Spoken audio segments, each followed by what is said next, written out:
And I'm sitting here in the suburbs of Philadelphia, where I'm locked down with my family, my wife and my 5 kids, as we try to weather this pandemic.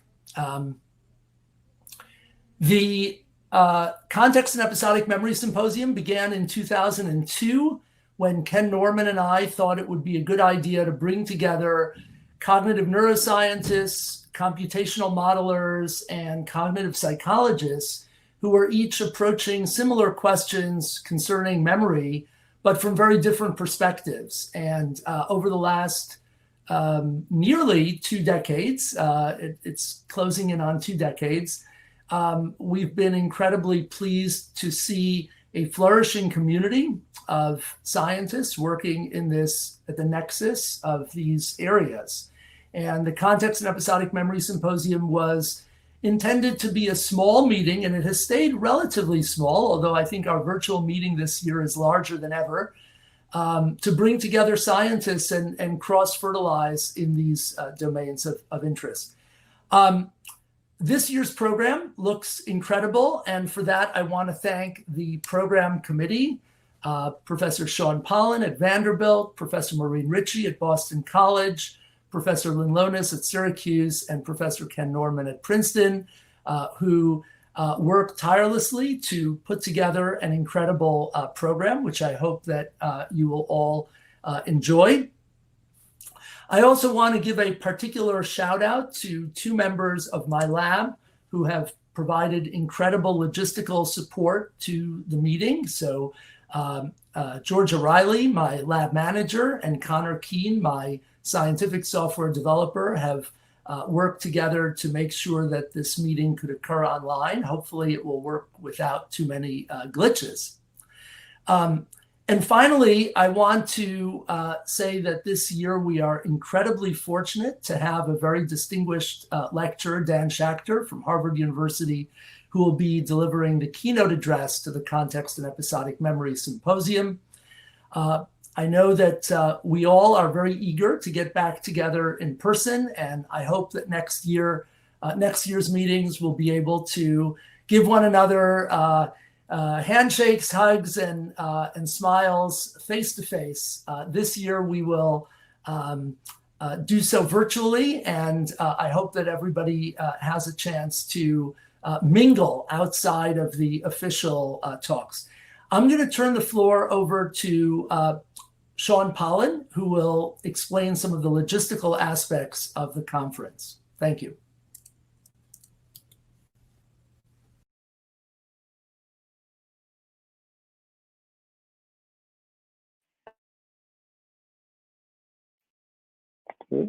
Hello, everyone. Hey, it's great to see you all virtually and see you all in the chat box. So I just wanted to, I'll be the moderator for the first block of the conference, and I just wanted to go over a few of the logistical things. So if you look to the side of your screen, well, I'm pointing at it for me, but I don't know if that's pointing the right way for you. There's a chat window, and there's also at the bottom, a little thing that says ask a question. The difference is chat is for like whenever you just want to write a message and have anyone see it, and you could ask a question of clarification if you think someone else in the chat is going to answer it, but don't expect the speaker to be looking at chat. If you want to like have a question for the question and answer period, you can use the ask a question feature, and then anyone can go into that and upvote questions if you also feel like that's a question you want to hear answered. And then at the end, the moderator, me or whoever it is, will go and use those to help guide the question and answer period. Even in certain cases, we may be able to promote the person asking the question so that they come on screen. So the second logistical thing is that embedded in a link in the chat window, also sent to you via email, is a link to a Google Drive document that just goes over all the details of the conference, including links, most importantly, links to get to the posters for later this afternoon, and then links to get to any social events. And the social event sheet is meant for you to be able to add to it. So if you decide like, oh, I want to have a Zoom, you know, have some cocktails, and anyone who shows up should just make themselves a drink, you can do that. And you can notify people on there. I see the last thing logistically is about keeping time. So I guess this is new to a lot of us. Rather than try and like wave a teeny little card in the corner of the screen, I'm just going to use the microphone to say like 5 minutes left, and we'll see how that works. And okay, so I think that's all the notes I had. So we will get things started with Greg Cox, who is just starting an assistant professorship at SUNY University at Albany. And his talk is expanding the space, a dynamic model of encoding and recognition of episodic associations. And I see him down in the corner, and I think we'll swap places. Hey, Greg, and just then we'll get rolling. Cool. Hi, everyone. So first of all, many thanks to the organizers for putting this together. Yeah, this is incredible. I think a first-time experience for me, for many of us. So apologies in advance if there's some awkwardness here in trying to get things set up. But thank you all very much for joining me here. And let's see. So. All right. All right. Can you see the screen? Yeah, I can see that. Okay. Let me try there. All right. Let me just make sure. All right. Good. Everything seems to be Looks good as designed. All right. Oh, and yeah, before I begin, I should also thank Sean for suggesting the kind of metaphor that gave the title of his talk, yeah, and I'll kind of explain that a bit more as we go. So a lot of the most interesting questions in life are what you might call stupid questions, like why is the sky blue, or why do we get hungry? And for the past several years, I've been haunted by a stupid question, namely, what is an association? Now, this question is stupid for a lot of reasons beyond the fact that I'm the one asking it. First, it's way too broad. The word association is overloaded with definitions in psychology. So what do I mean when I say association? Well, I'm specifically referring to whatever information persists in memory that allows one to tell whether or not two events co-occurred. In other words, episodic associations. But the question is still too broad because I need to say what I mean by what. What kind of answer am I looking for? What level of analysis am I concerned with? So specifically, I'm asking in a sort of algorithmic sense, how are associations between events encoded, represented, and recognized?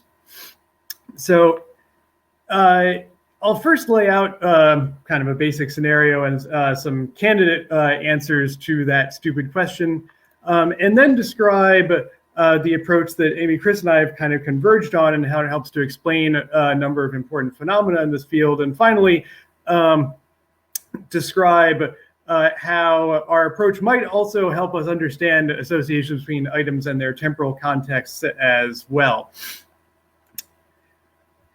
All right, so let's consider a specific scenario. Say you're a participant in a memory experiment and you study a list of word pairs. One of those in this example is horse center.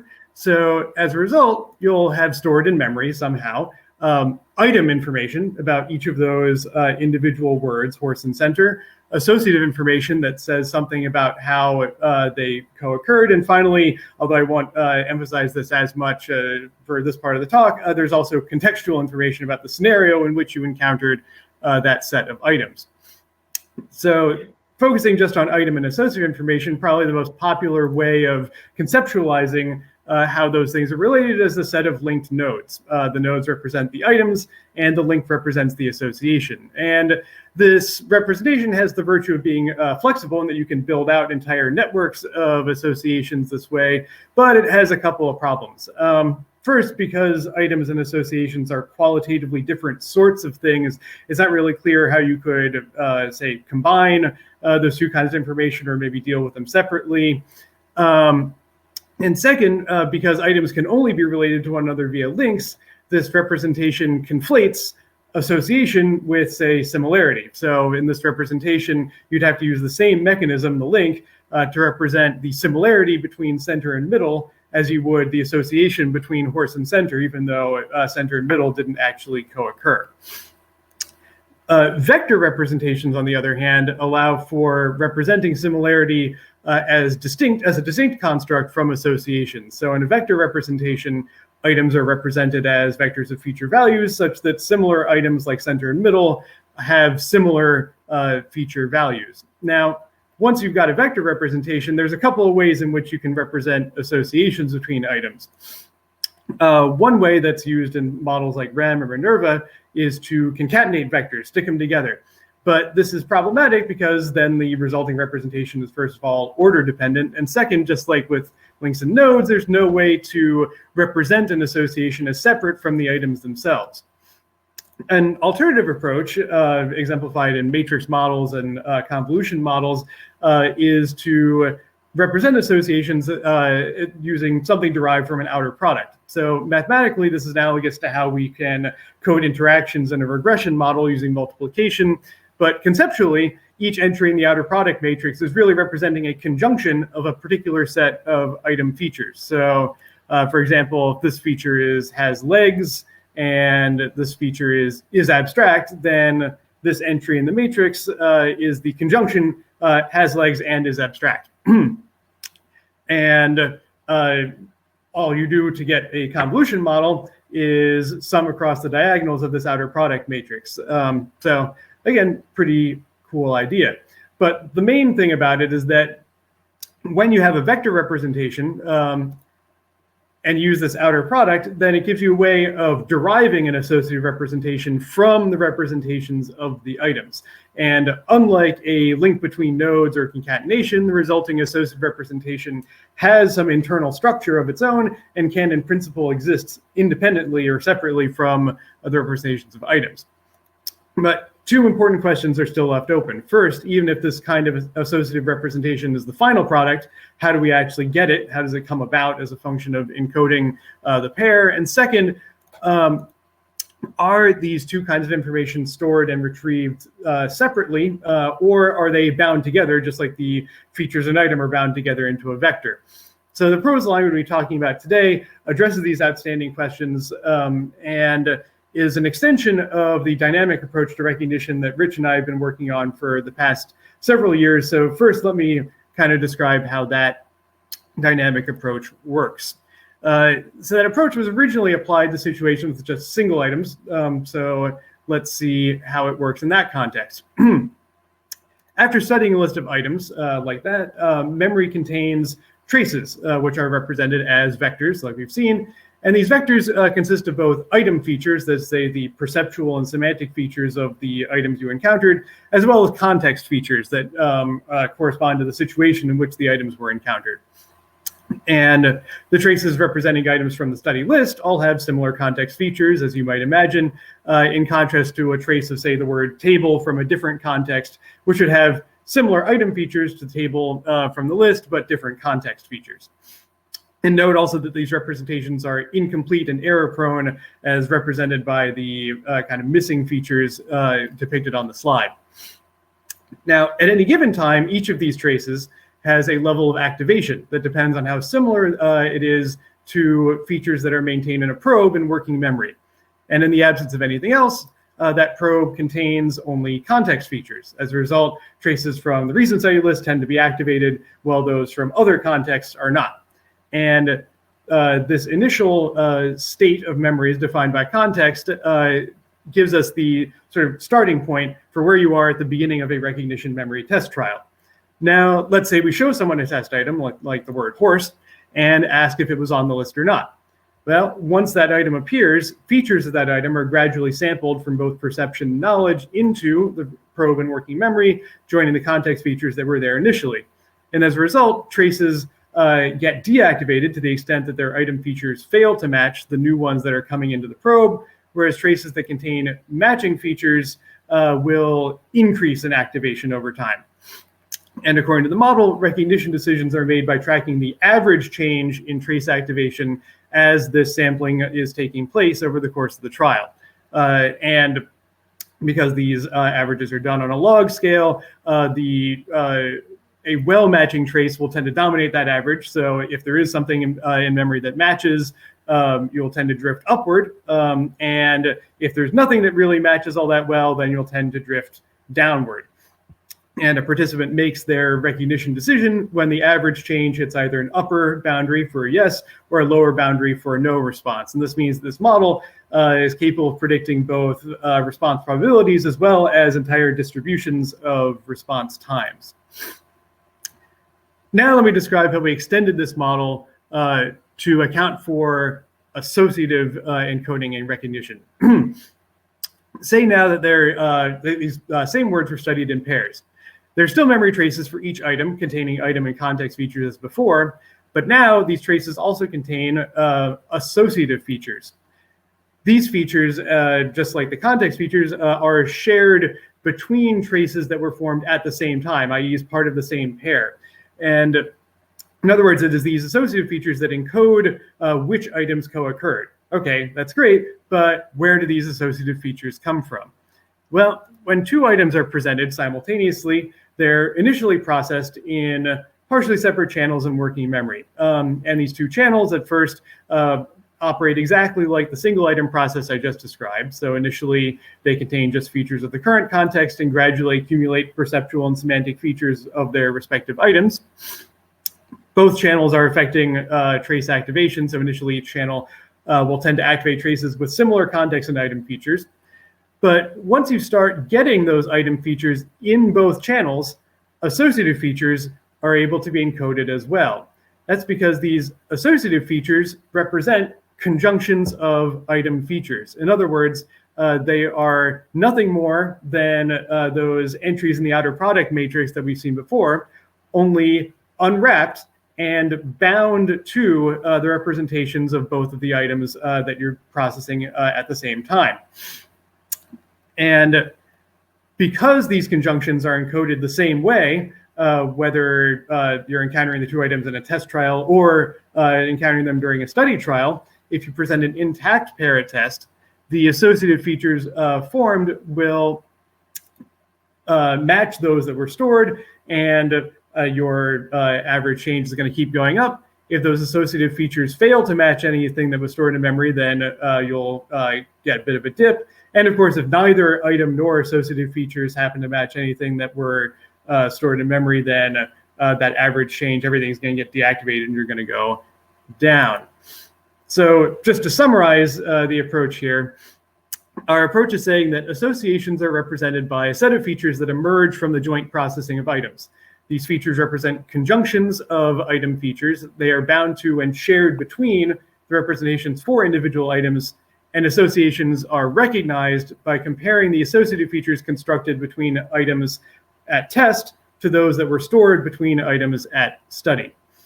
5-minute warning. Oh, thank you. So from one perspective, as these conjunctive features get encoded, what were once two separate channels become correlated, or maybe an even more evocative term is entangled.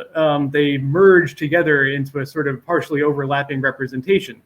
But from another perspective, the association is adding features to items, expanding the space in which they're represented such that those otherwise separate items can coexist. Hence the title of the talk and Sean's evocative metaphor. All right, so how does this help?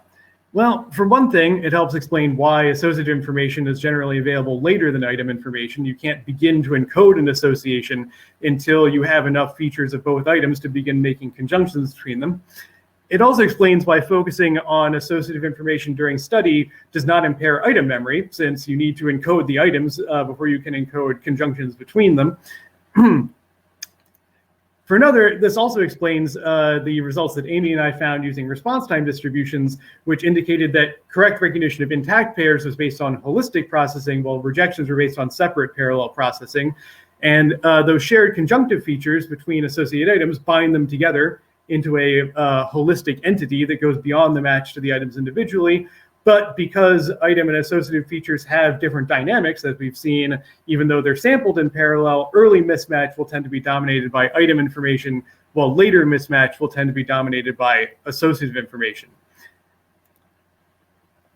This representation also helps to explain why people falsely recognize pairs as being intact when one or both members are replaced by similar items. So, for example, if you studied horse center and then were tested with horse middle, because similar items have similar features, they will also lead to similar conjunctions of features. And so you're more likely to have an associative representation that is similar to an associative representation that was formed at study. And although this part is a bit harder to explain, I'll just say that this helps us also to understand why associations between similar items are stronger than between dissimilar items. And yeah, that one's just going to have to be an advertisement because that's a bit of a complicated explanation. But the upshot is that because now we have a model that's a straightforward extension of a model that already accounts for the dynamics of item recognition, we can use the same model with the same representations, the same processes to account for accuracy and response time distributions in both tasks. The only difference in item recognition is that there's no conjunctive features because you're only shown one item at a time. Simple, right? 2 minutes. Thank you. Well, yeah. So I said simple, maybe not quite so simple. That's the last thing that I want to tease you with at the moment. So far we've thought about a situation in which you have single items as storing traces like this. So you get single items, they're associated with their context. But consider the perspective of models like TCM or CMR, in which you form associations between items and their temporal context. Well, a key aspect of this is that it's essentially the temporal context, that essentially a recency weighted average of the previous items. So Gordon Logan and I got to thinking, well, what if we treated the temporal context at any given moment as sort of an item unto itself, and then substitute that temporal context in the same way that we've treated pairs of items. So the resulting memory traces would look something like this. You'd have traces for the temporal context as well as associative features binding the items to those contexts. Well, it turns out this is pretty cool because it naturally accounts for both primacy and recency in the same framework. You get recency because because even in item recognition, you're still encoding conjunctive features with the current temporal context, and those will tend to match better the more similar the current temporal context is to the context of encoding. But primacy happens because early items get overrepresented across traces. So you get an additional boost from those partial similarities. And just again, as a bit of a teaser, this seems to do a good job of accounting for serial position effects and Sternberg tasks. So, there might be something to it. All right. Just to summarize here at the end, today I told you about my attempts to answer a stupid question. What's an association? And I propose an answer in terms of a dynamic process by which associative features are encoded by conjoining item features as they're sampled to create new associative features, which are then bound to and shared between the original item representations. And in addition to accounting for a variety of phenomena under a single theoretical banner, this proposal suggests an elegant way for jointly accounting for primacy and recency in item recognition as well. But it also helps to illuminate some kind of other potentially stupid things about memory. So associations act to integrate or concentrate what would otherwise be separate information into a single unit by creating a space in which they can coexist. But if we follow the suggestion that I just made about temporal context might work, in some sense, the temporal context dilutes item representations by spreading them across multiple traces in memory. So what I'm trying to get at here is that in attempting to address one stupid question, we might be led to ask an even stupider question, namely, what is a memory trace? Almost all computational models of memory are based on this idea that there are memory traces, but in the work I've been talking to you about today, we've really stretched the concept of a trace pretty far, perhaps to its limit. And particularly when it comes to understanding the structure of memory representations at the neural level, or how those representations evolve from isolated episodes into robust knowledge, I think this is a stupid question that we're going to have to address. So with that, I thank you very much for your time. Well, cool. Well, thank you, Greg. That was awesome. Thank you for launching our, getting us off on the right foot here. So before we do question and answers, the one thing that makes them special is our discussants. And so now it's my pleasure to introduce our discussant, Ida Momennejad, who is a senior reinforcement learning researcher at Microsoft Research, New York City right now. And so she'll be leading this discussion, and then I think we'll keep me and Greg down in the corner for the final discussion. But yeah, take it away, Ida. Hi, I'm Ida Momennejad, and I'm very. Ida, sorry. Do you guys see my screen? Yes. Perfect. It's in full screen? Yes. Great. Okay. Hi, everyone. Please first allow me to begin by starting my timer. And then I want to thank the organizers for keeping the wonderful tradition of STEMs going, especially in the belly of the pandemic. Since I miss seeing people at the breakfast table, I invite you all to take a deep breath and imagine the smell of oatmeal and weak coffee and glances at friends across the room. Imagine smiles that remind us of our community. Okay, so with that, since we cannot be seated next to each other in a physical space, I hope to help orient my discussion in the theoretical space in which our computational models of memory may sit next to each other. Okay, this is the oatmeal you're supposed to imagine. All right, so there are many different ways that we could imagine a state space for models of memory, but because we are not educated to imagine and visualize larger than 3D spaces, let's limit ourselves to 3 principal components. For the purpose of discussing Greg's talk, let's say one axis is whether a model is focused on encoding or retrieval. Obviously, a model can span across both. Another axis, we can imagine that the model or theory might aspire to be neurally plausible. Let us also imagine a third axis to capture task difficulty or task specificity. For instance, you could have a controlled or limited task, such as just recognition, or you could have more naturalistic stimuli, such as video or moving around, and you could have multiple tasks, for instance, such as those that we cover in some of our work, like prediction and planning. We can carve out a number of different subspaces within the bigger theoretical room, or imagine other dimensions. Working memory versus episodic memory and their interaction is one. Online versus offline memory processes is another one. What are the learning mechanisms? But for simplicity, I'm just going to stay with these axes. Every study or question, you can think about it as navigating or finding its way in the space of this model space by asking a number of questions.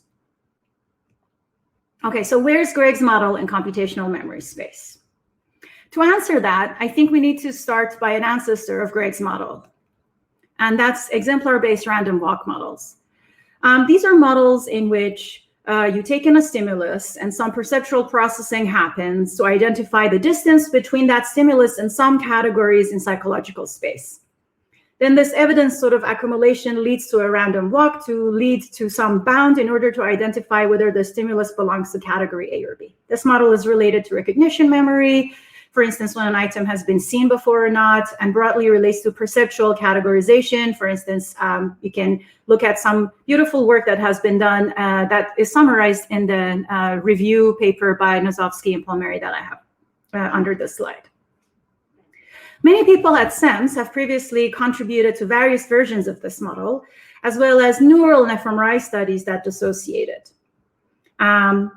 Just to give you a quote from the review paper, I want to highlight the 3 processes that I mentioned, that the mechanistic assumptions are exemplar representations, attention weights along relevant dimensions, and accumulation of perceptual evidence. In most of the cases, they evaluate predictions on behavioral data with accuracy and reaction times, and sometimes are tested, such as beautiful work you might remember from Michael Mack and Ali Preston, other work by Amy, Chris, and Greg in the past, or models by Adam Ost. We got 4 minutes. Okay, so this is where EBRW might be in the state space of these memories. So it is mostly limited to recognition tasks and that are very controlled. It is mostly predominantly involved with retrieval, and it doesn't as much bother itself with neural plausibility or neurophysiology. This is how Greg has moved in this space or expanded the space of these models the way I see it. His models are a little bit more towards abstraction or multitasking, not quite as far as I would like, but a wonderful move in the model space. They are covering also encoding and learning and associative learning, in spite of the fact that they come from a tradition of mostly retrieval. And also, they're going a little bit further up towards neural plausibility, especially with some relation to Rosie Cowell's work. So some of the contributions, it's a model of encoding as well as retrieval, accounts for dynamics without recurs to a secondary decision model, and implements attention, sort of. And advances previous work because of the first property, having both encoding and retrieval. Advances works with Amy Chris because it's an implementation of the parallel interactive retrieval idea. And it also advances other models because it's less, that are about associative learning, because associative learning models are less about sort of retrieval processes that are similar to encoding. So where do I stand in all of this? My models usually are about multi-scale predictive representations in prefrontal and hippocampal hierarchies. They concern with learning relational structures for prediction and planning. And they're attempting to be both neurally plausible and capture offline and online memory reorganization and update. So in a manner of speaking, I come from the other side of the memory model space. And from where I'm standing, the models that Greg is creating is kind of moving towards the part of the state space that I live. So I'm kind of happy about that. And I want to thank the wonderful discussions and the walk through memory model space that I've had with Greg. Some of the caveats that I see, and maybe we can discuss about future directions, is that context, item, associative, all of these sort of categories are kind of imposed by the researcher. They don't emerge. Also, abstraction has to be fed in or imposed as a predetermined feature. There is no account of how relevant features are learned or generalized. It doesn't even claim to be that either, and that would be a further step for Greg's model. So it's not as much a caveat as maybe a wish list. There's no account of the larger structure of memories. What is this graph structure? What is is it hierarchical? Is it a tree? What kind of graph is it? What's the community structure in this memory space? And how does that relate to search time or retrieval? I think that's interesting. It has a strong assumption that the limits of working memory govern the limits of associative learning, because working memory has to filter everything that goes to long-term memory. And it's not yet quite neurally plausible, although it can be integrated with Rosie Cowell's work. My favorite feature is that it moves closer to the memory model space that allows learning, multitasking, and planning. So in this kind of space of maybe memory models that are mostly involved with category recognition, memory models in between that are involved with associative learning, statistical learning, and community detection, and learning and memory models that are more involved in prediction and planning, I think there is a way that where we want to go in the future model space might have to integrate these parts of the state space to carve out a good memory model.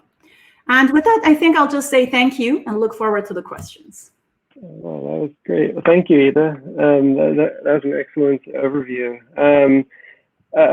So there are some questions in the question box. But first, while I'm looking through them, Greg, is there any comments you would want to make to start off our discussion period? Well, first, I do want to thank Ida for taking on the somewhat thankless task of being a discussant. I really appreciate it. And I really appreciate the discussions that we've been having, because, I think she hit the nail on the head that's exactly where the part of the space that she lives in is the space that I would like to be able to take these kinds of models. And also, I think it's a perfect exemplar, if you will, of what CEMS is about. Really bringing together those two things. So so I just want to thank her as far as that goes. So, yeah. So I guess the top voted question currently is from Ken Norman.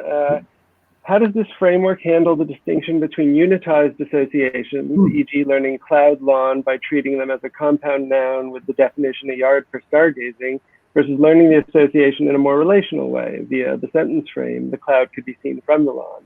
And he says that the examples from Joel Kwame's work. So yeah, how about that? Yeah. Well, yeah. So that's a great question, and it's one that we partially addressed. That Amy and I partially addressed in our recent modeling work, which did focus on the relation between at least similarity and associative encoding. So kind of somewhat related to that.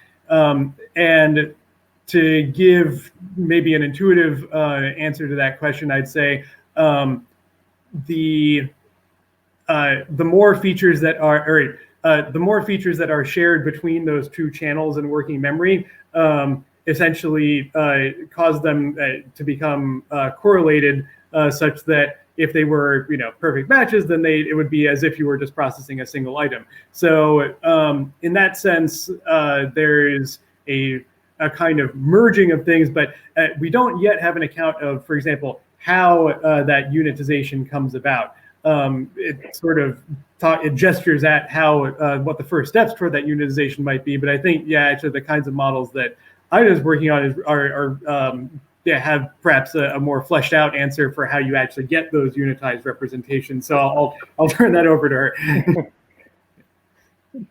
Did you have any comments, Ida?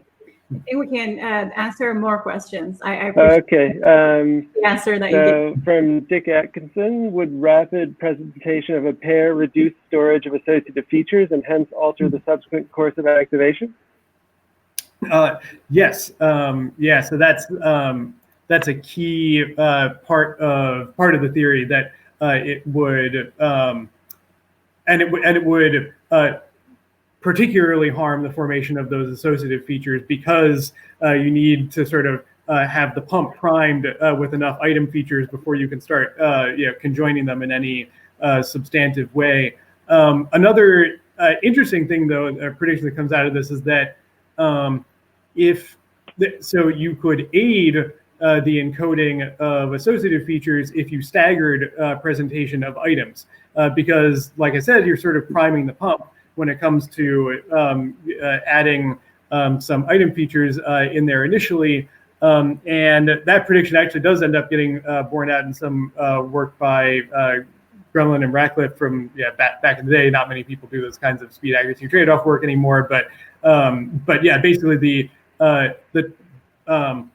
encoding of associative features really depends on the time available for both of those things to get processed jointly. So that's kind of the upshot of that. So we started a little late, so I want to give us just one more question real quick, and then we'll move to the next talk. So it's the last question from Anna Shapiro for Greg Endor. How does this idea relate to the formation of conjunctive representations separate from item representations in the hippocampus? Yeah, so like I said, I think this represents sort of where it represents how the initial features that you would use to encode those associations come about. But actually, I'll defer to Ida on this one, because I think it represents the first stage, but not the whole story. Yeah, thank you. I agree with you, and I think that's one of the questions that I had discussed a little bit with Greg in our discussion prior to this. I think that that is a potentially a future direction of Greg's model, because that is the first step. What Anna's describing, I think, is the first step towards the kinds of abstractions that I was discussing. Of course, also in hippocampal models, there are other people who think everything happens online and things don't get conjunctive representations. Anna and I agree that we are not a part of those kinds of models, or like the other part of the state space. So I think that currently the model probably cannot handle that, although you can have some trick with context or features. But I think that in order for it to actually naturally emerge, it would need a little bit to come closer to the associative learning, statistical learning parts of the state space. I agree. Well, cool. Well, that was all right. Great. We had some time for discussion, and now we should get back onto track. And thank you so much to our speakers and all of our. We can virtually clap, and yeah, thank you guys for getting us off on the right foot. And so now I will introduce the next person. I guess there'll be some shuffling of icons. And so up next, we have a series of 3 shorter talks. And the first one is by Josh Salet from the University of Groningen. fMTP, a unifying computational framework of temporal preparation across timescales. And welcome. And yeah, take it away, Josh. Hey all, hi here from the Netherlands. I want to share my screen. Yeah. So, ready. You guys can see my screen? I can see it little, and there it goes. Little. Yep, I see it. Yes, it works. All right. Yes, perfect. yes, it's up. Yeah. Then I'll start. So hi, yeah. First of all, thanks for having me. My name is Josh. This work is a collaboration with Wouter Kruijnen, Sander Los, Hendrik van Rijn, and Martijn Meter. In this work, we propose a computational framework of temporal preparation, the cognitive function that takes place when anticipating future events. The message that I want to convey in this presentation is that temporal preparation is modulated across a range of timescales. So far, theories fail to account for all phenomena, and therefore we present an alternative model, fMTP, the formal multiple trace theory of temporal preparation, in which we integrate ideas on motor planning, decoding of time, and episodic memory.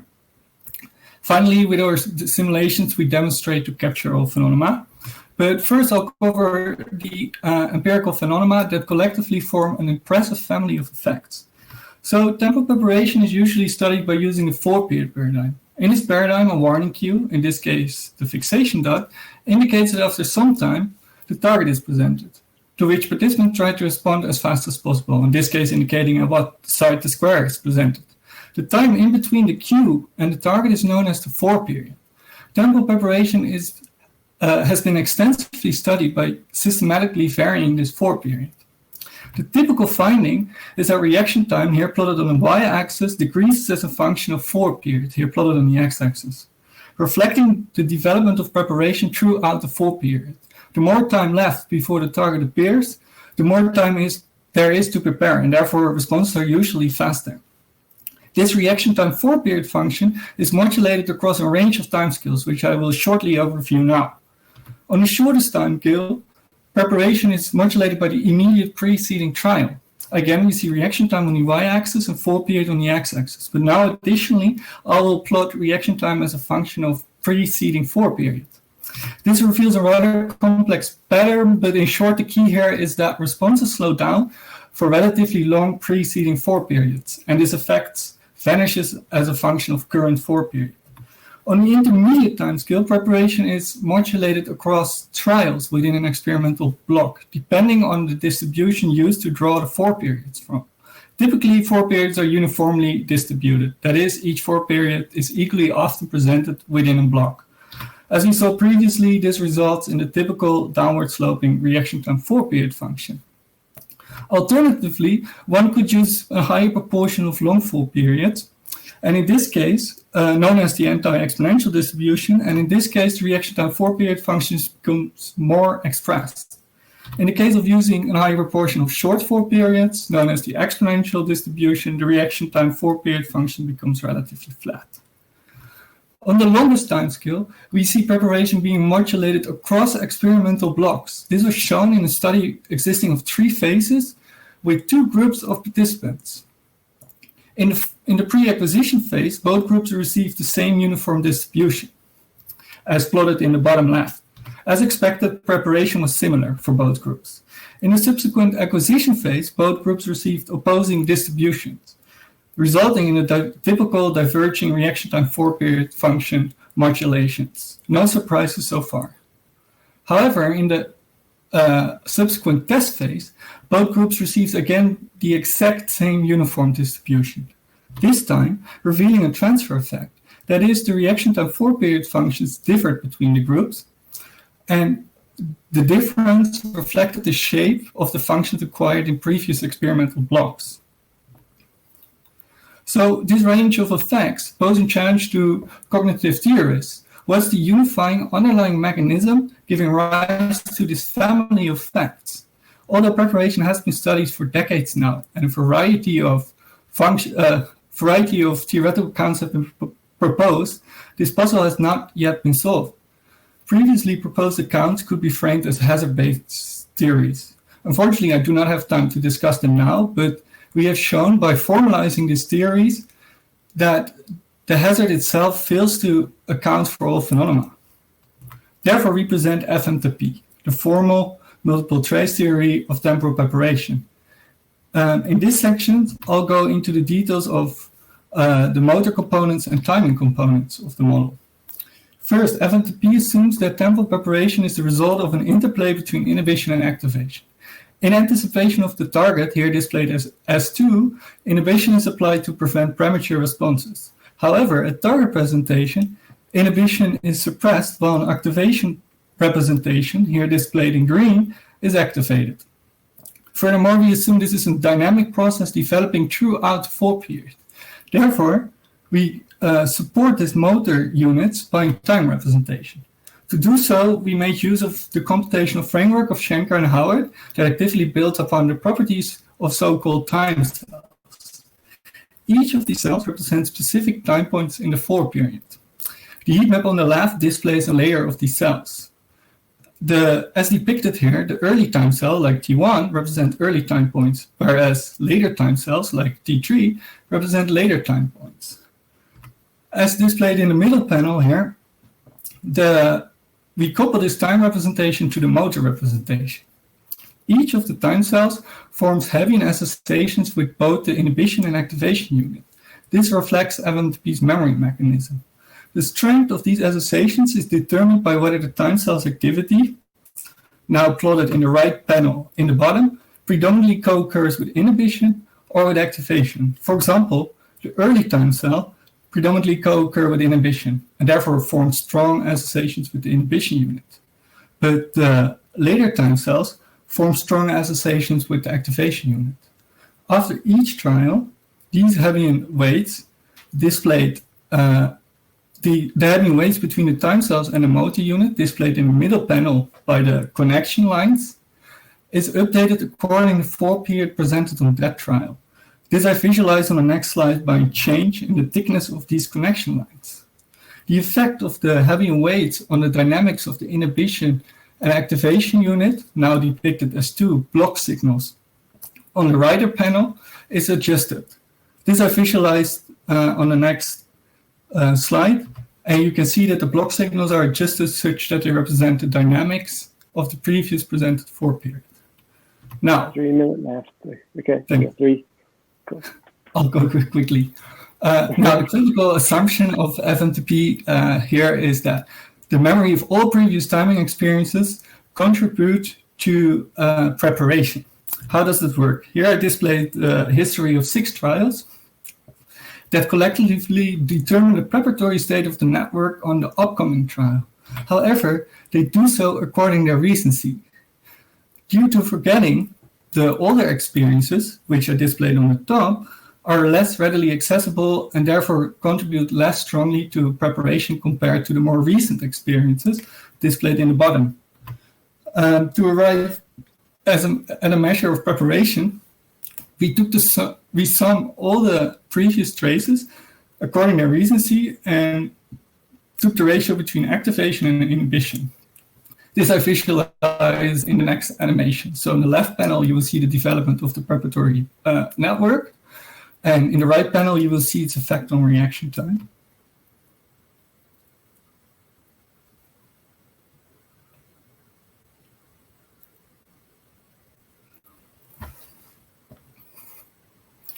Thus, the recency weighting mechanism of fMTP provides a network with short-term dynamics contingent on the preceding foreperiod, while the everlasting contribution of each of the traces offers the network long-term dynamics contingent on the distribution. So I'll quickly contrast fMTP now to the typical findings in temporal preparation literature. To do so, we simply translated the preparatory state of fMTP linearly to reaction time. I would like to stress, though, that we use the same set of parameters for all simulations across all time scales. The canonical effect in the foreperiod literature is the typical downward sloping function. And indeed, displayed with the dashed line, we closely replicate this finding. On the shortest time scale, we saw the effect of the preceding trial. Again, fMTP shows to replicate these dynamics too. On the intermediate time scale, we saw the effect of the distribution being used. Indeed, one can appreciate fMTP's fits for the uniform, anti-exponential, and exponential distribution. On the longest time scales, we saw the transfer effects emerge. I'll focus on the right outer panel now. That's revealing the transfer effects. And indeed, fMTP also produces such long-term effects across experimental blocks. So to wrap up, what I'm trying to tell you here is that temporal preparation is modulated across a range of timescales. Hazard-based theories fail to account for the phenomena. Therefore, we present fMTP, in which we integrate ideas on motor planning, the coding of time, and episodic memory. And with our simulations, we demonstrate that fMTP can serve as a generative account of temporal preparation. So then I would like to thank you, and I'm happy to take questions. Well, cool. Well, thank you so much, Josh. That was excellent. Let's see, I had a question that I popped into the question and answer window. You mentioned that this model integrates the components of the Shanker and Howard model, the scale invariant mechanism. Does that mean that, like, can you imagine this model like inheriting the successes of that model, or seeing some path for like a hybrid model that kind of is the best of both models? Sorry, the connection was a bit weak. I think I missed the question. I'll try and say it more succinctly. So you've got the Shanker and Howard like scale invariant temporal history mechanism as part of your model. Mm-hmm. Can you see, like, imagine a sort of hybrid model between some of the work that the Mark Howard's group has been doing and this group, like a model that could do both these temporal preparation tasks and some of the other tasks that they've shown? Like, would that be a straightforward thing? Yeah, that's indeed. We applied it now to temporal preparation effects, but I can imagine that if these type of tasks, the temporal processing part is a part of the behavior of those experiments, I think this model can relatively easily apply to other domains, because the output circuit is now an inhibition and activation component for the specific task, but we can couple this timing representation and this idea of the heaviness sensations to any possible output circuit. Think of maybe a perception circuit instead of a motor circuit. So, but yeah, this is still ongoing work, I would say. Very cool. Yeah, it's exciting stuff. All right, so I guess the short talks always go by so fast, but I guess it's time for us to move on to the next slot. But thank you so much, and Josh, for an engaging talk. And I'm the only one who can non-virtually clap. And so now I'll introduce our next speaker, is Buddhika Bellana, who's based at Johns Hopkins University. Hey, how's it going? Good, how are you? Doing well. And he'll be presenting on a persistent influence of narrative transportation on subsequent thoughts. So yeah, take it away, Buddhika. All right, can you see my slides? Yes. Okay, perfect. I'm just gonna set my timer. All right. Hi, I'm Buddhika. I'm a postdoc with Chris Honey and Janice Chen, and I'm gonna talk to you a little bit about my work on stories. So stories have a lot of unique properties, and one of which is their ability to transport us into alternate worlds, carrying us away from our immediate surroundings and immersing us into the world of the story. Now, this experience has been described by readers and writers for ages, and more recently, psychologists, using terms like narrative absorption or narrative transportation, again, to emphasize the immersive quality of this experience. But what I'm going to talk to you about today is what I think is a understudied feature of this narrative experience, one that I think can give us a lot of insight into mental context and memory more broadly. And that's the idea that stories can have a lasting influence on how we think, extending well beyond even the point when they've actually ended. And to that point, Chris actually sent me this Reddit thread, which I think would be really cool to share.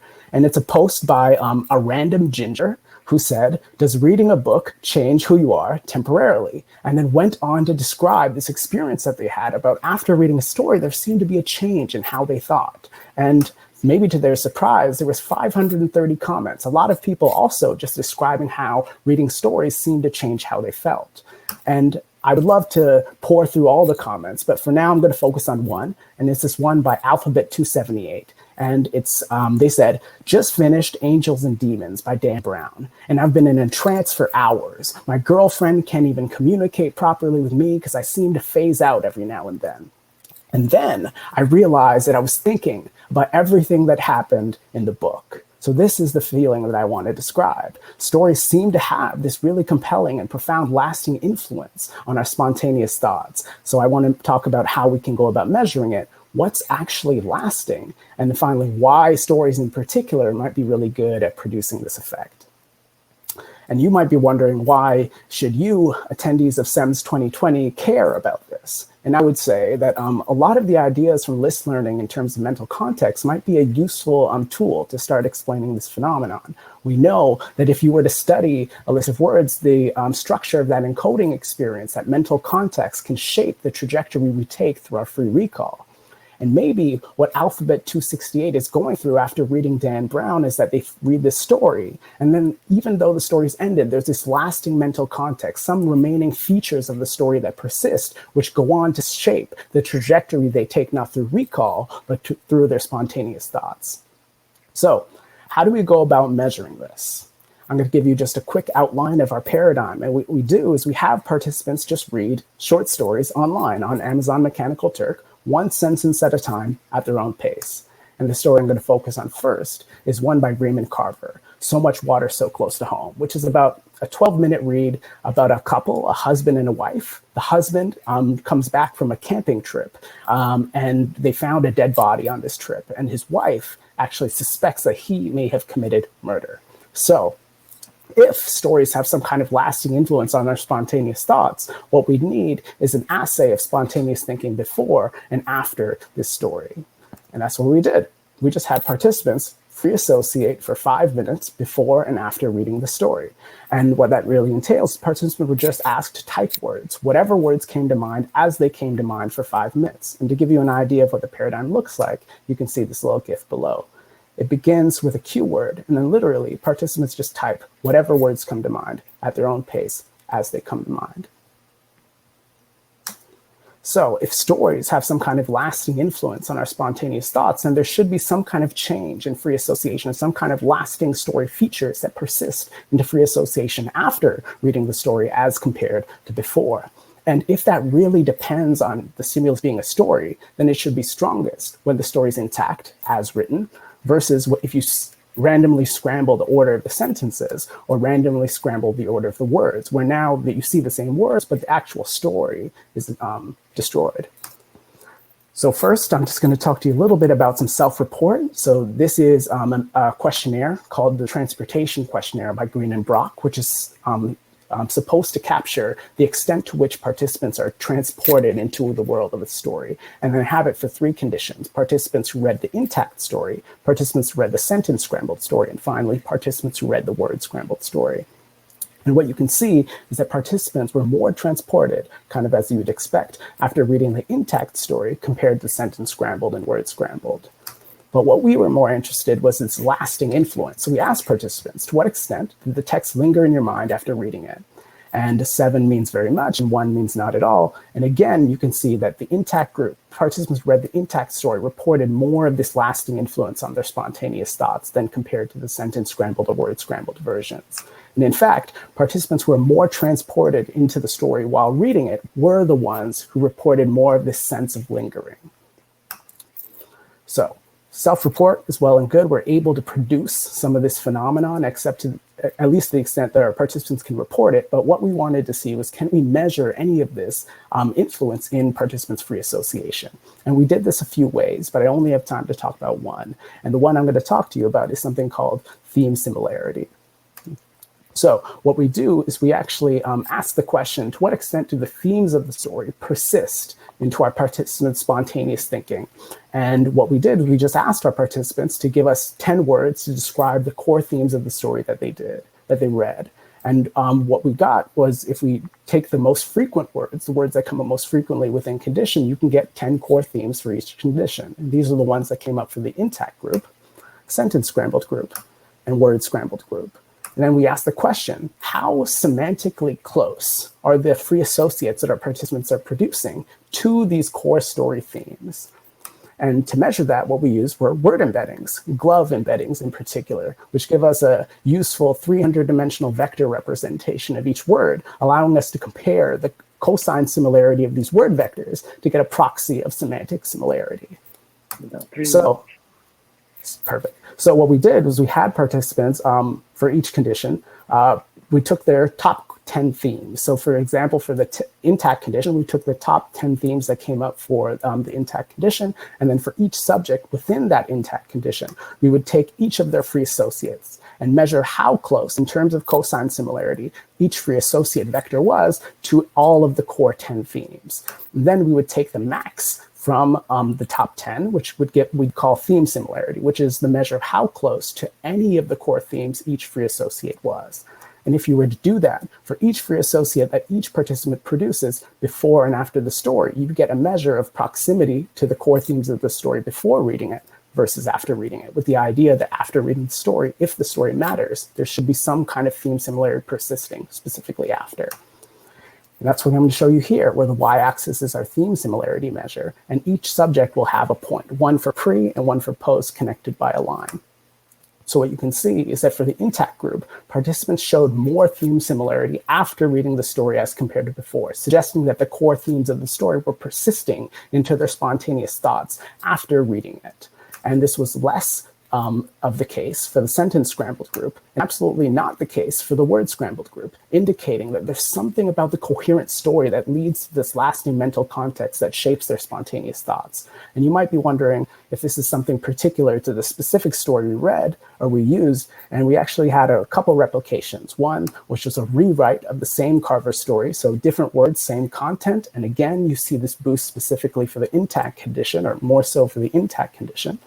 And again, we used a completely different story. This one's by Miranda July. And you see the same thing, where there's this boost in theme similarity specifically for the intact condition. So story themes linger in our post-story thoughts. And this seems to be especially the case when the story is intact.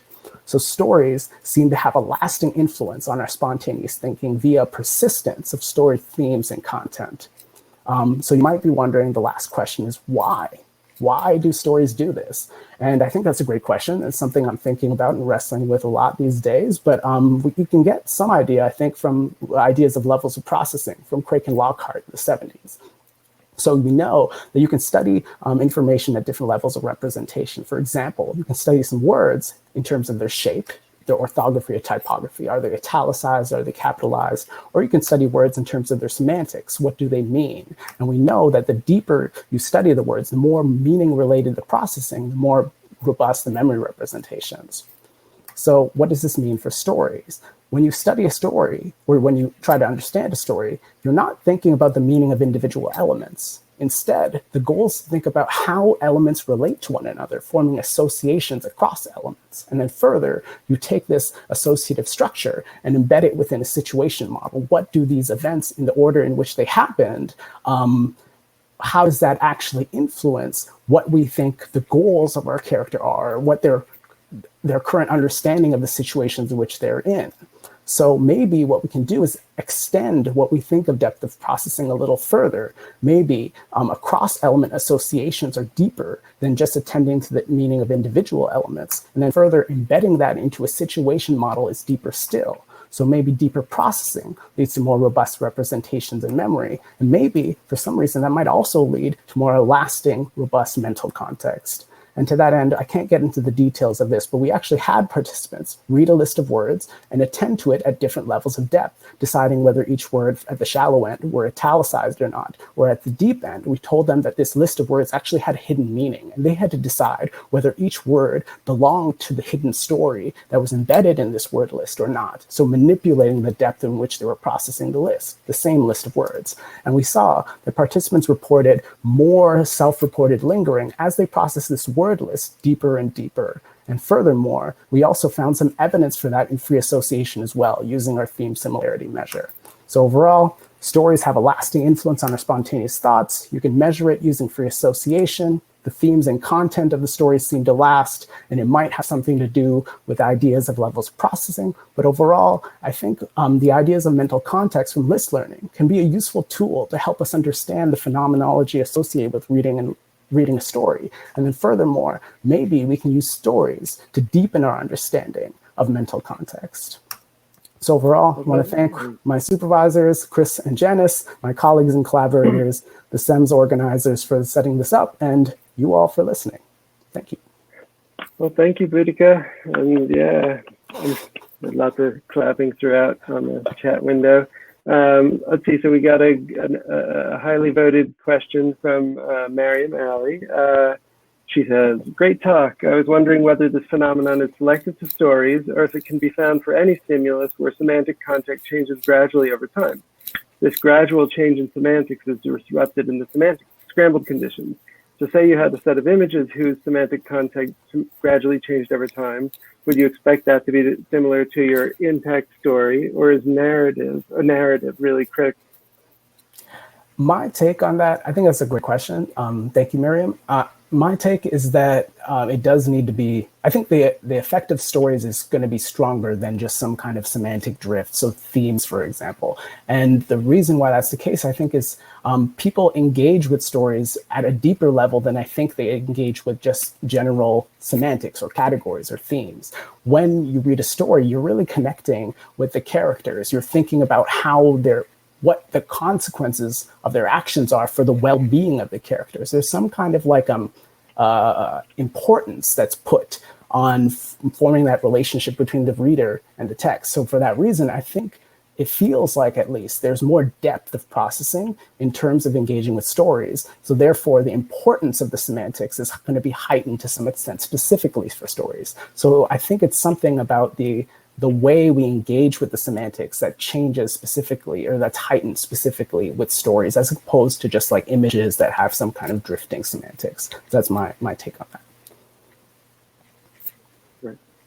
Well, cool. All right, let's do one more, and then we'll have the next talk. So the next highest voted, how do you think this is modulated by the contents of the stories? A particularly vivid story might stick around for longer, but it would also be more distinct from your everyday context. So it might be easier to compartmentalize. Yeah, I think that's a great question. And this is where like the individual, there's so much variability in what a story is. And as soon as you get into like this domain, the specific type of story that you use really matters. And I do think there are some stories that are going to be more different and more vivid and engaging that might produce this effect more so. However, one thing that you'll notice is that there's so much variability in the extent to which participants felt transported into even the story that I used. So I think one of the main determinants more so maybe than the specific story and its characteristics is actually the recipient's characteristics, the extent to which that story resonated with them. So you can read something that's not really that vivid objectively, maybe, but it's really super resonating with you. And I think that's kind of more of the important factor, maybe, in predicting this lingering. That's maybe why we're able to show it to some extent using even a list of words where we just have participants engage with it deeper, and then you can show that there is some evidence for this lingering happening there too. That's very cool. Yeah, and the chat is saying all kinds of, your talk will linger. Fingers crossed. Yeah. Well, thank you so much, Buddhika. It's good to see you. And so let's see. So we got one more talk before our first break. And so it's my pleasure to introduce our next speaker, Merika Sanders, who is coming from University of Massachusetts Amherst.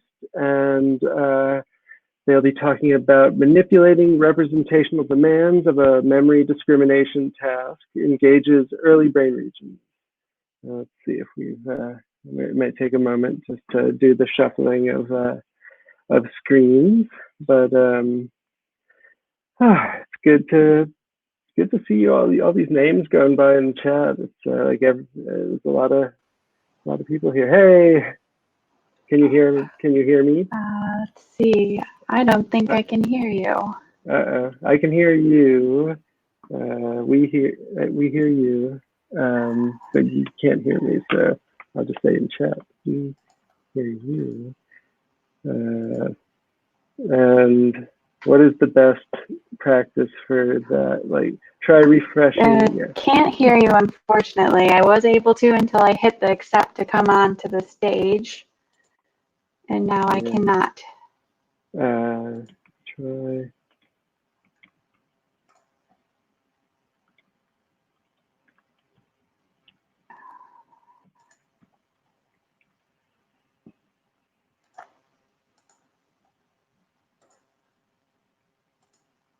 Let's see if we can. Although I guess well, no, I guess we do want her to be able to hear us.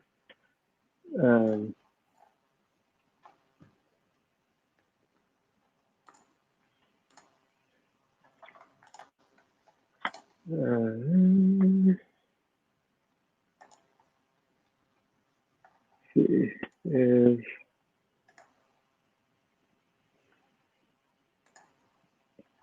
how can we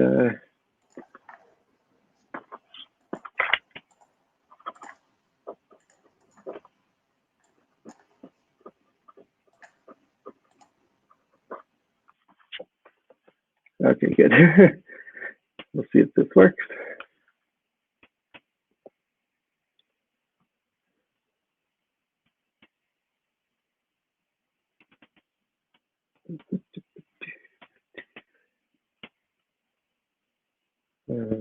Hopefully get Merika back in soon. And right, let's see. Okay, can you hear us? Hello, hello. Let's see. Uh-oh. All I see is a waiting for Merika Sanders to reconnect screen.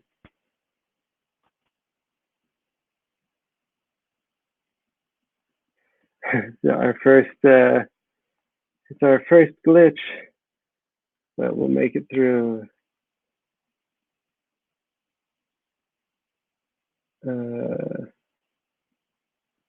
Yeah. Hopefully our admin person.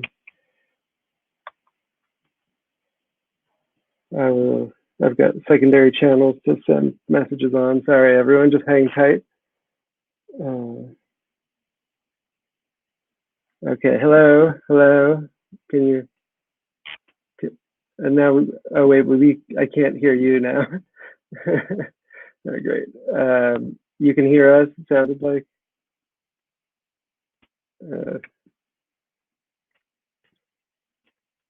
Tell a story in the meantime. One second.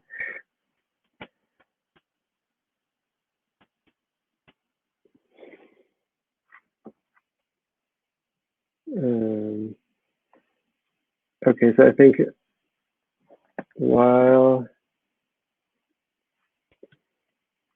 can people hear me still? Okay, okay. Thank you, chat. I think she's on the phone right now with tech.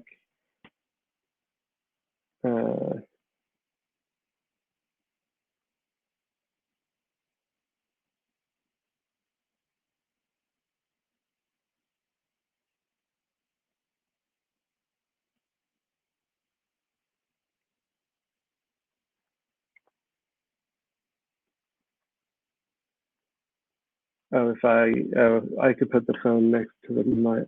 Oh, if I have her, I just have to get her phone number. Oh, they're on the call with Sanders. Okay. All right, hang tight, everyone. our tech people. Okay. Here, can you hear me? Yes.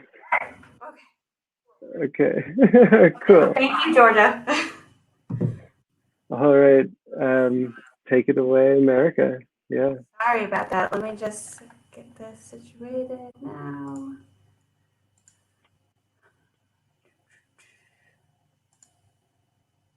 All right. Are you able to share? Oh, there it is. Okay. Excellent. All right. Great.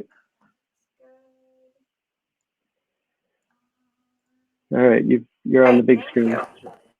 Great. All right. Sorry about that complication, everyone. Of course, it worked during the test trial, and just leave it for the day of for something unique to happen here. So I'm Merika Sanders, and I'll be discussing the results of an experiment in which we searched for memory signals outside of the medial temporal lobe.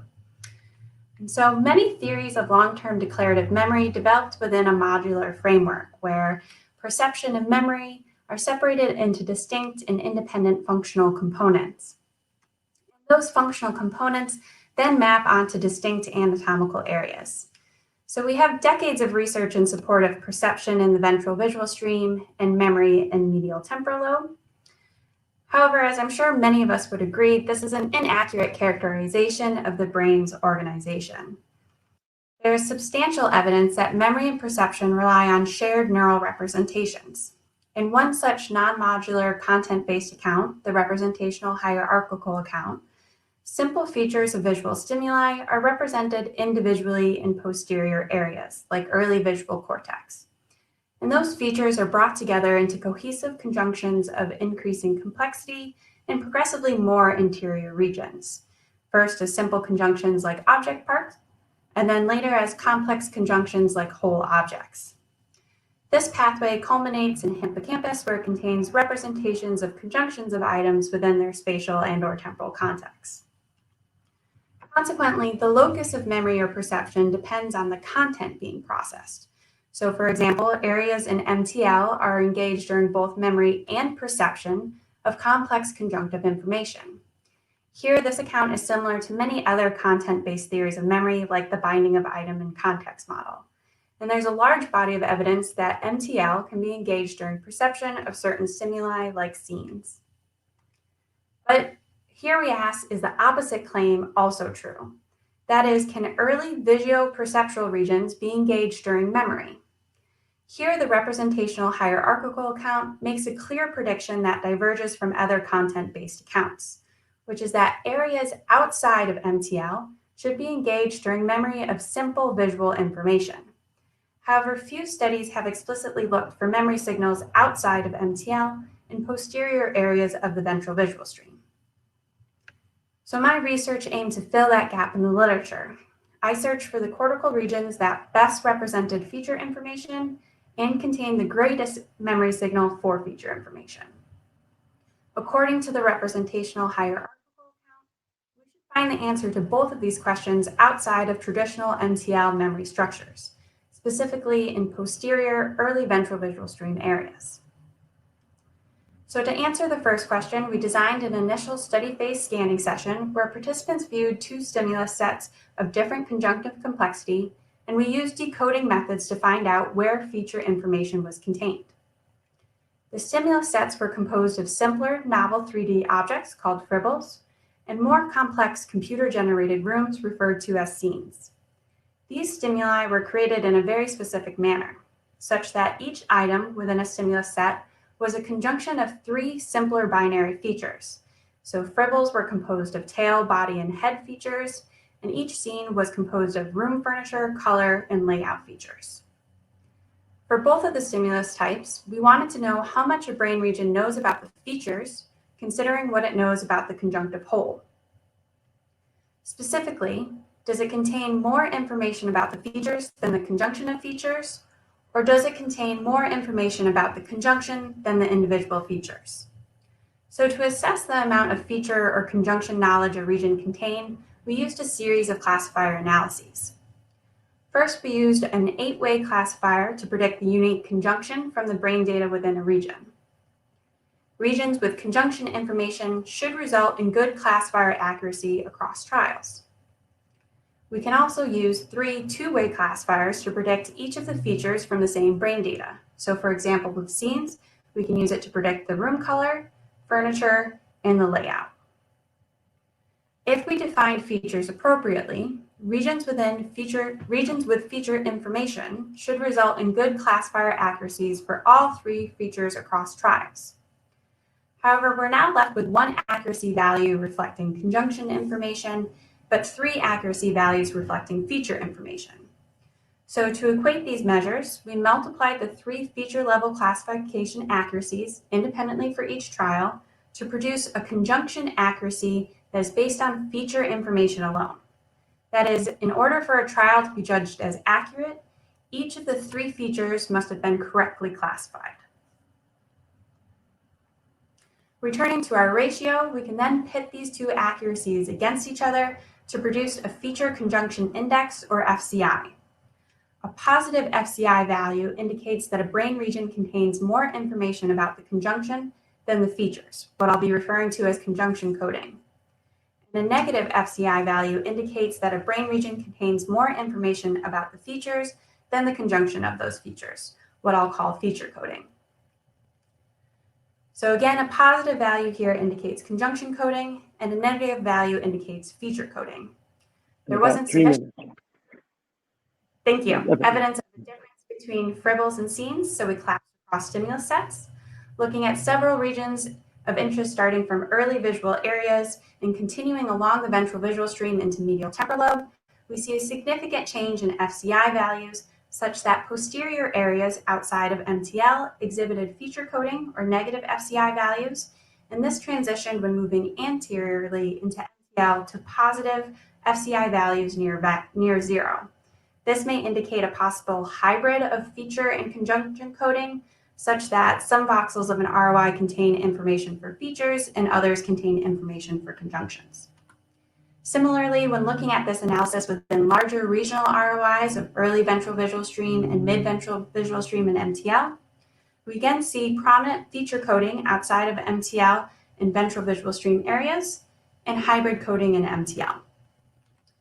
So unsurprisingly, the study phase results add to the large body of evidence that visual feature information is best represented outside of MTL in the ventral visual stream. Moving to our second question, we designed a subsequent test phase scanning session where participants completed a recognition memory task. So again, we want to know the extent that a brain region exhibits memory signals for the features compared to the memory signals for the conjunctive whole.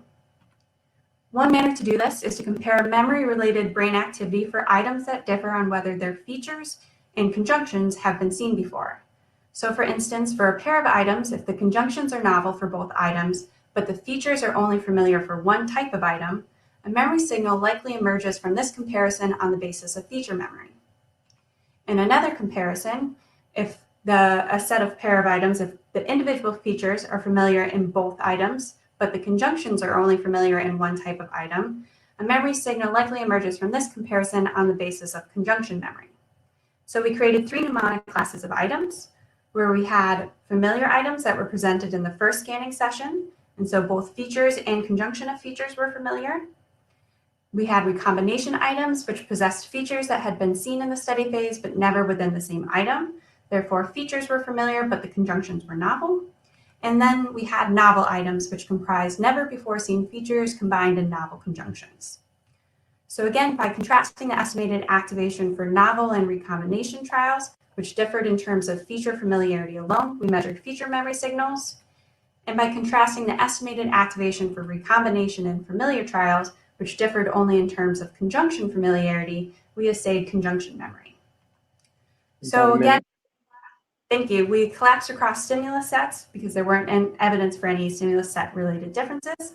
We first see the greatest signal for conjunction memory in late stage ventral visual stream in MTL, and this signal decreases moving posteriorly to ROIs located in early ventral visual stream. When we next look at feature memory, here in the striped bars, we see the greatest signal occurred in ROIs located in early ventral visual stream, and this signal decreased moving anteriorly to ROIs located in MTL. The same effects were present in the larger regional ROIs. Greatest signal for conjunction memory was in MTL, and the greatest signal for feature memory was outside of MTL and ventral visual stream. So the test phase results provide support that visual regions outside of MTL contribute to memory processes for feature information. Interestingly, and as predicted, memory for feature information activated the same regions that contained representations of features in the analysis of the study phase. In a final direct test of this anatomical correspondence, we used data from both the study and test phases. From the study phase data, we defined feature coding and conjunction coding ROIs via searchlight analysis. And then within these functionally defined ROIs, we use the test phase data to measure memory signals. For both stimulus sets, feature coding regions had greater feature memory signals than conjunction coding regions. So in conclusion, we found that visual regions outside of MTL contained more information about individual features than conjunction of features and the greatest signal for feature memory. Further, there was an anatomical correspondence between these areas. This collection of findings provide further support that the location of memory signals depends on the content of the memory. Thank you. Well, thank you so much, Merika. That was great. That was really interesting. I guess given that we lost some time, maybe we'll just have one really quick question. I was curious to know whether what you think about what an expertise, the expertise effects might do to these sorts of brain patterns. Like if someone's super practiced with something that has conjunctive features. Yeah, that's a very interesting question, and why we sought to find some type of stimulus set that didn't have any type of prior experience that subjects would have been exposed to. That's interesting. It'd be something that I'd have to think a little bit more about how. Cool, yeah. Thanks everyone for your patience, by the way. Yeah, thanks everyone. And so I think that's probably a good place to start our first break. And we will reconvene. What is it? Let me get my schedule over on this other screen. So 12:40 for the keynote by Dan Schachter, and I guess we'll see you all in a few minutes here. So yeah.